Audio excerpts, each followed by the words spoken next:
It has been a long winter in Barcelona, cold and miserable, one of the worst in recent memory. The dismal state of the economy has done nothing to lighten the mood. Financially, things are bad, the worst in recent memory. It's hard for people now. It's difficult for people from here. And the street vendors are on the run. Immigrants from Africa seem to have cornered the market on this over the years, selling knockoff merchandise like the Prada and Gucci copies you see here. But things are tough. Business is down. The big stores don't like the competition and have complained to the authorities.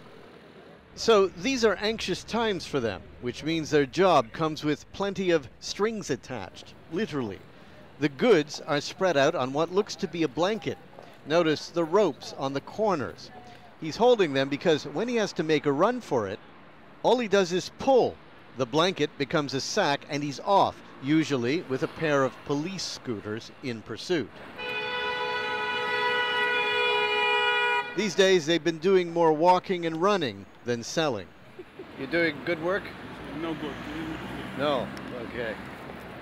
A lot of times it's just a game of cat and mouse, but when the police get serious, the consequences can be very severe. They can face prison terms of up to 2 years. They can be fined €3,000, almost $4,000, and of course, they get all their goods confiscated. This group has just been chased away. They ran a few blocks and set up somewhere else. The risk is high, but they do it because they really don't have much choice.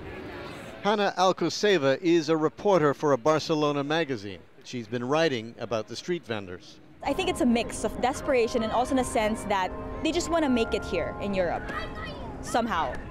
It is not the best of times to be an immigrant trying to make it in Europe. It's not even a good time for the Spanish. They are struggling to make it.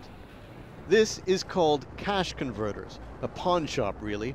You can bring in just about anything and they'll give you cash. It's been pretty busy lately. Eloy Romero has been slowly selling off the things he doesn't use anymore. He can't find work. This past summer I tried everywhere. I put my curriculum in every place and I didn't receive any call. And all my friends are the same. Josefa Ruiz gets food every week from her local church. She is a widow, a pensioner, and her 2 sons are unemployed. The day we met her, there were also immigrants getting food at the church. A lady from Cameroon and another from Ecuador. The rest were Spanish from Barcelona. I've never seen Spain like this before. Venancio Barrico had never even heard of Spain until about 3 years ago.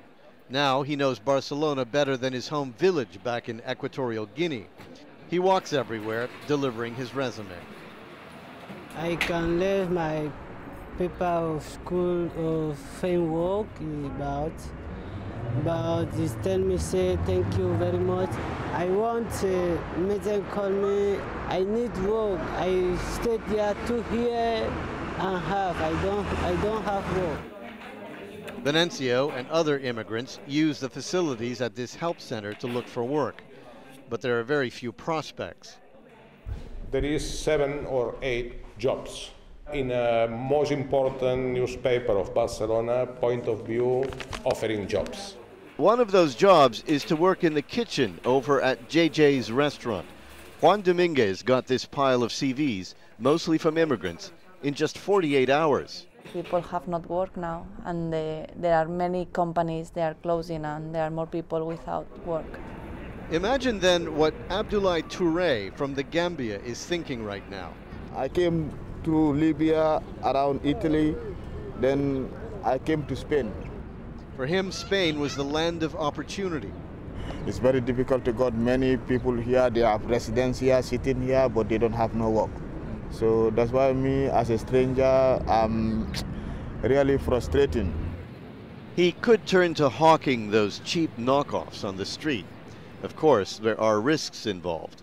But walking around, there seem to be more street vendors than ever before. For World Focus, I'm Martin Seemungle in Barcelona.